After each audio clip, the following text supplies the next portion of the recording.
Mathematics 9 science group unit 1 exercise 1.6 question number 1 part 8। Question number 1 भी यहाँ हमारे पास linear equations given है जिसे हम यहाँ सॉल्व कर रहे हैं क्रैमर रूल से।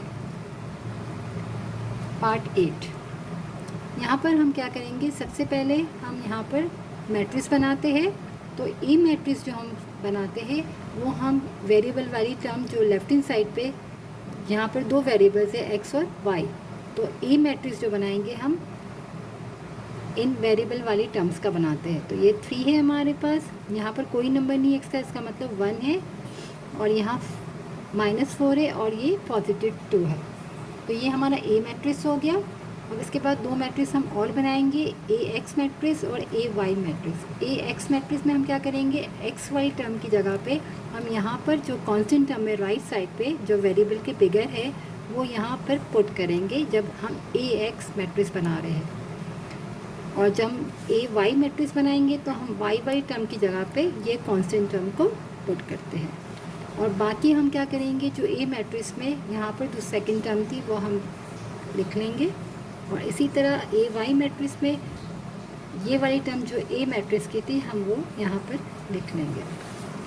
सबसे पहले अब हम क्या करेंगे कि हम ए मैट्रिक्स का डिटर्मिनेंट फाइंड करेंगे, और अगर वो 0 आ जाता है यानी कि मैट्रिक्स ए हमारा डिटर्मिनेंट जब फाइंड करने से मैट्रिक्स ए अगर 0 आ जाएगा यानी कि सिंगुलर आ जाएगा तो उसको हम आगे सॉल्व नहीं करते हैं।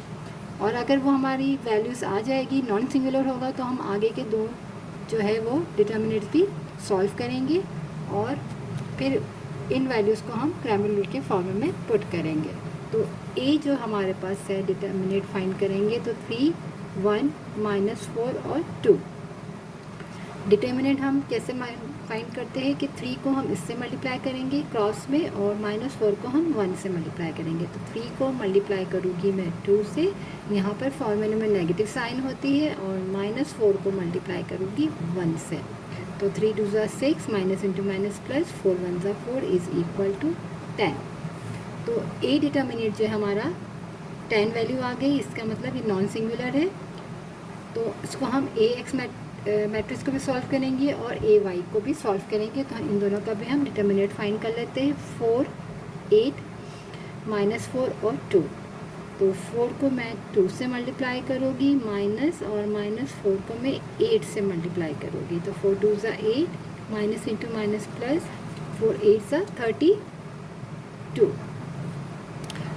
8 और 32 को हम ऐड करेंगे तो हो जाएगा हमारे पास 40। ए वाई मैट्रिक्स जो है हमारा 3, 1, 4 और 8। तो 3 को हम 8 से मल्टीप्लाई करेंगे, -4 को हम 1 से करेंगे। तो 3 8 24, 4 1 4, यानी कि हमारा आ गया 20। ए वाई डिटर्मिनेंट हमारा आ गया 20। अब हमारे पास क्रैमर रूल का फॉर्मूला होता है, हमारे पास एक्स और वाई दो वेरिएबल्स है, एक एक्स की वैल्यू होती है कॉमा एक हमारे पास वाई की वैल्यू होती है, और दोनों के डिनोमिनेटर में हमारे पास यहाँ होता है determinant of A, determinant of A, और एक्स वाले में ए एक्स वाला डिटर्मिनेंट और यहाँ पर ए वाई वाला। इसीलिए यहाँ पर डिनोमिनेटर में डिटर्मिनेंट ए आता है। अगर यहाँ जब हम ए मैट्रिक्स को सॉल्व करते हैं, डिटर्मिनेंट फाइंड करते हैं, अगर वो सिंगुलर आ जाता है, इसीलिए इसको हम फर्दर सॉल्व नहीं कर सकते, क्योंकि किसी भी वैल्यू के डिनोमिनेटर में अगर 0 आ जाए तो उसको हम आगे सॉल्व नहीं कर सकते, इन्फिनिटी हो जाता है। इसीलिए अगर ए मैट्रिक्स हमारा सॉल्व करने से डिटर्मिनेंट अगर इसका 0 आ जाता तो हम उसको आगे सॉल्व नहीं करते, क्योंकि यहाँ हम इसको फॉर्मूले में अप्लाई ही नहीं कर सकते। हमारी ए एक्स की डिटर्मिनेंट कितना आया था 40, डिनोमिनेटर में आया है हमारे पास 10, और y में हमारे पास ए वाई है 20, डिनोमिनेटर में है हमारे पास 10। तो यहाँ से 0 0 से कटा तो x इज इक्वल टू 4, क्योंकि 4/1 बचा, तो 1 तो हम डिनोमिनेटर में कभी नहीं लिखेंगे क्योंकि 1 की कोई वैल्यू नहीं होती है, तो इसलिए हम 4/1 नहीं लिखते, हम सिर्फ 4 लिखेंगे।